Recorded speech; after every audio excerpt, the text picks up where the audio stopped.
8वां अध्याय सीता की खोज। राम के मन में कई प्रकार के प्रश्न थे, आशंकाएं थी। महाराज की माया उन्होंने देख ली थी, वह छल से उन्होंने कुटिया से दूर ले आया था। अब क्या होगा, यही सोचते हुए वे कुटिया की ओर भागे चले जा रहे थे। वापसी में एक पल भी विलंब नहीं करना चाहते थे। लक्ष्मण को वे कुटी पर छोड़ आए थे सीता की रखवाली के लिए। अच्छा हो कि लक्ष्मण वहीं हो, महाराज की मायावी आवाज उन तक न पहुंची हो। राम ने सोचा, सीता अकेली रही तो राक्षस उन्हें मार डालेंगे, खा जाएंगे। तभी उन्होंने पगडंडी से लक्ष्मण को आते देखा। वही हुआ जिसका राम को डर था। अनिष्ट की आशंका और बढ़ गई। पता नहीं सीता किस हाल में होगी, राक्षसों ने उन्हें मार डाला होगा, उठा ले गए होंगे। अकेली सीता दुष्ट राक्षसों के सामने क्या कर पाएगी, क्या कर पाई होगी। कुटी छोड़कर आने पर वह लक्ष्मण से क्रुद्ध थे। उन्होंने क्रोध पर नियंत्रण रखा। लक्ष्मण का बायां हाथ जोर से पकड़ लिया। डर ने दोनों भाइयों को घेर लिया था। देवी सीता ने मुझे विवश कर दिया भ्राते। उनके कटु वचन मैं सहन नहीं कर सका, कटाक्ष और उलाहना नहीं सुन सका। मैं जानता था कि आप सकुशल होंगे, आपकी सुरक्षा को लेकर मन में कोई संदेह नहीं था। तब भी मुझे कुटिया छोड़कर आना पड़ा। लक्ष्मण ने कहा, यह तुमने अच्छा नहीं किया, तुम्हें मेरी आज्ञा का उल्लंघन नहीं करना चाहिए था। अब जल्दी चलो, मेरा मन चिंतित हो रहा है। सीता न जाने किस हाल में होगी, कैसी होगी। मायावी राक्षसों का कोई ठिकाना नहीं। राम ने चलने की गति और बढ़ा दी। कुटिया अभी दूर नहीं थी।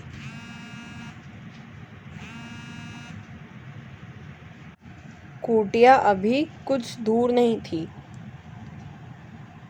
पर दिखाई पड़ने लगी थी। राम ने वहीं से पुकारा, सीते तुम कहाँ हो? जैसे कि उन्हें पता चल गया हो कि सीता आश्रम में नहीं है। कुटिया मौन रही। वहां से कोई उत्तर नहीं मिला। राम की बेचैनी बढ़ गई। उनकी एक आवाज पर कहीं से भी उपस्थित हो जाने वाली सीता वहां नहीं थी। अनुपस्थिति बोलती कैसे? राम की आवाज पेड़ों से टकराकर हवा में विलीन हो गई, कुटिया के शून्य में समा गई। राम पुकारते रहे। उत्तर में उन्हें हर बार सन्नाटा ही मिला। चुप्पी हर ओर थी। हर दिन हवा में झूलने वाले पत्ते शांत थे। लताएं गुमसुम पड़ी गई थीं। चिड़िया की चहक लुप्त थी। कुटिया के निकट घूमने वाले पशु पक्षी चुप खड़े थे। सब स्तब्ध। राम भागते हुए आश्रम पहुंचे। कुटिया में जाकर देखा, सीते सीते पुकारते हुए उन्होंने आसपास की हर जगह देखी। पेड़ झाड़ियां के पीछे गए, उन स्थानों की ओर भागे जहां सीता जा सकती थी। सीता का कहीं पता न था। शोक से व्याकुल राम रोने लगे। सीता से बिछुड़ने उनके लिए असहनीय आघात था। वे शुद्ध बुद्ध भूला बैठे। विरह में वे गोदावरी नदी के पास गए। उससे पूछा, तुमने सीता का कोई कहीं देखा है? नदी ने कोई उत्तर नहीं दिया। वे पंचवटी के एक एक वृक्ष के पास गए। सबसे पूछा, कोई सीता का पता बता दे। हाथी के पास गए। शेर से पूछा। फूलों के पास रुके। चट्टानों पत्थरों से प्रश्न किया। शोक संतप्त राम भूल गए कि चट्टानों नहीं बोलती, पेड़ पौधे बात नहीं करते, उनकी भाषा मौन है। उनके उत्तर भी मौन ही हैं। राम की मानसिक स्थिति विक्षिप्त जैसी थी। एक बार उन्हें लगा कि सीता वहीं है, कुटिया के पास, अभी भागकर पेड़ के पीछे छिप गई है उन्हें खिजाने के लिए। मेरे साथ परिहास मत करो सीते। राम उस पेड़ की ओर दौड़ पड़े। वहां कोई नहीं था। वे निराश होकर पेड़ के नीचे बैठ गए। राम का दुख लक्ष्मण से देखा नहीं जा रहा था। उनका व्यवहार सहन नहीं हो रहा था। वे राम के निकट गए। विलाप करते राम ने कहा, मैं सीता के बिना नहीं रह सकता। तुम अयोध्या लौट जाओ लक्ष्मण। मैं वहां नहीं जाऊंगा, यहीं प्राण दे दूंगा। मैं सीता के साथ आया था, उसके बिना कैसे लौटूंगा? नगरवासियों को क्या मुंह दिखाऊंगा? तुम जाओ, मुझे यहीं छोड़ दो। आप आदर्श पुरुष हैं, आपको धैर्य रखना चाहिए। इस तरह दुख से कातर नहीं होना चाहिए। हम मिलकर सीता की खोज करेंगे। वे जहाँ भी होंगे हम उन्हें ढूंढ निकालेंगे। सीता हमारी प्रतीक्षा कर रही होगी। लक्ष्मण ने उन्हें ढांढस बंधाते हुए कहा। राम शांत हुए, पर थोड़ी ही देर में हाँ प्रिय कहते हुए पुनः विलाप करने लगे।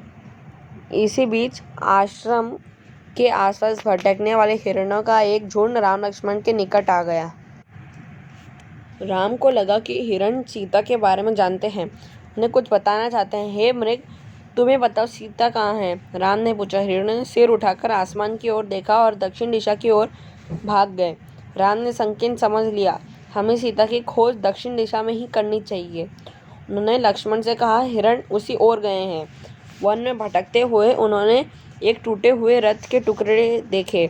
मरा हुआ सारथी और मृत घोड़े भी थे। वन में रथ का क्या प्रयोजन, उसके टूटने का क्या अर्थ? राम असमंजस में पड़ गए। लगता है थोड़ी देर पहले यहाँ संघर्ष हुआ है। लक्ष्मण ने कहा, यह पुष्पमाला वही है जिस सीता ने वेणी में गूंथ रखा था। निश्चित तौर पर सीता राक्षसों के चंगुल में फंस गई है। यह माला संघर्ष के दौरान वेणी से टूटकर गिरी होगी। पर यह रथ कैसे टूटा? राम सोचने लगे, सीता के संघर्ष से यह नहीं टूट सकता। अवश्य किसी ने राक्षस को चुनौती दी होगी, उनसे युद्ध किया होगा। वहाँ से थोड़ी ही दूर राम ने पक्षीराज जटायु को देखा। पंख कटे हुए, लहूलुहान, अंतिम सांसें गिनते हुए। हे राजकुमार, सीता को रावण उठा ले गया है। मेरे पंख उसी ने काटे। सीता का विलाप सुनकर मैंने रावण को चुनौती दे दी, उसका रथ तोड़ दिया, सारथी और घोड़ों को मार डाला, स्वयं रावण को घायल कर दिया, पर मैं सीता को नहीं बचा सका। रावण उन्हें लेकर दक्षिण पश्चिम दिशा की ओर उड़ गया।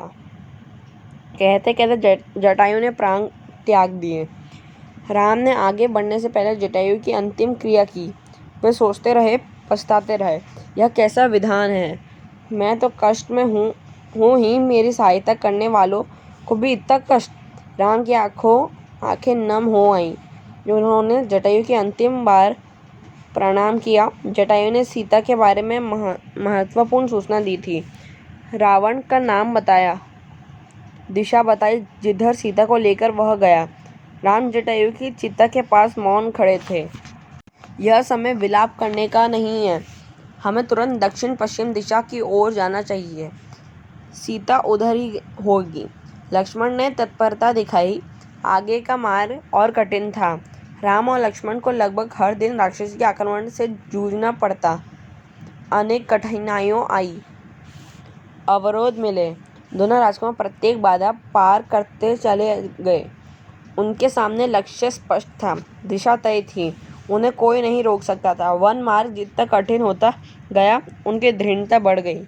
वनवासी राजकुमार प्रतिदिन सुबह उठते और दक्षिण दिशा की ओर चल पड़ते।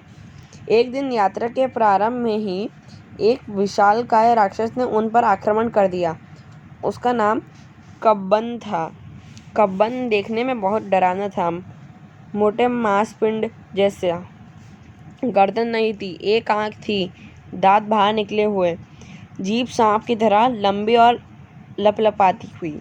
राम लक्ष्मण को देखते ही कब्बन प्रसन्न हो गया। उसने दोनों हाथ फैलाए, एक एक हाथ से दोनों भाइयों को पकड़कर हवा में उठा दिया।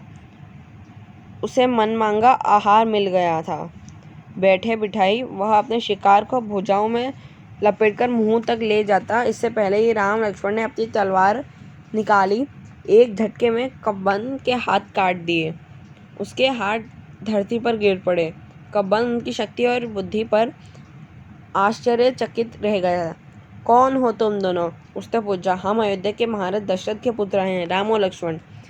रावण ने राम की पत्नी सीता का हरण कर लिया है, हम उन्हीं की खोज में निकले हैं। राक्षस कब्बन ने राम के बारे में सुन रखा था, साक्षात उन्हें देखकर प्रसन्न हो गया। उसने कहा, मैं सीता के संबंध में कुछ नहीं जानता, लेकिन तुम दोनों की सहायता का उपाय बता सकता हूँ। मेरा एक छोटा सा आग्रह स्वीकार करो तो मेरी अंतिम संस्कार राम करे। राम ने इस पर सहमति व्यक्त की तो कब्बन बोला, आप दोनों पंपा सरोवर के निकट ऋष्यमुख पर्वत पर जाएं। वह वनराज सुग्रीव का क्षेत्र है। वे निर्वासित जीवन व्यतीत कर रहे हैं। सुग्रीव से मदद का आग्रह कीजिए, उनके पास बहुत बड़ी वानर सेना है। सुग्रीव के वानर सीता को अवश्य खोज निकालेंगे। कब्बन की सांस टूटने लगी थी, उसका अंत निकट था। राम और लक्ष्मण को अपने निकट बुलाते हुए उससे कहा, पंपा सरोवर के पास मतंग ऋषि का आश्रम है, वहीं उनकी शिष्या शबरी रहती है। आगे जाने से पूर्व शबरी से अवश्य मिल लें। यही बोलते बोलते कब्बन ने प्राण त्याग दिए। राम ने अपना वचन पूरा करते हुए उसका अंतिम संस्कार किया और पंपासर की ओर चल पड़े। कब्बन की बातों से राम को बहुत ढांढस हुआ। सीता तक पहुंचने की आशा बलवती हुई। राम को सुग्रीव की क्षमता और उनकी वानर सेना की शक्ति का पता था। वे जल्दी सुग्रीव तक पहुंचना चाहते थे। ऋष्यमुख पर्वत का रास्ता पंपा सरोवर होकर जाता था। पंपासर का प्राकृतिक सौंदर्य अद्भुत था। मतंग ऋषि का आश्रम उसी सरोवर के किनारे था, लता कुंज से घिरा हुआ। सरोवर का पानी मीठा था। शबरी की कुटिया आश्रम में ही थी। वह ऋषि की शिष्या थी। उसकी आयु बहुत हो गई थी, जर्जर काया, लेकिन आंखें ठीक थी। हर पल राम की प्रतीक्षा में खुली हुई। ऋषि ने उसे बताया था कि एक दिन राम आश्रम में अवश्य आएंगे और उससे मिलेंगे। राम को आश्रम में देखकर शबरी बहुत प्रसन्न हुई। उनकी आवभगत की, सेवा की, खाने को मीठे फल दिए, रहने की जगह दी। उसकी आंखें तृप्त हो गई।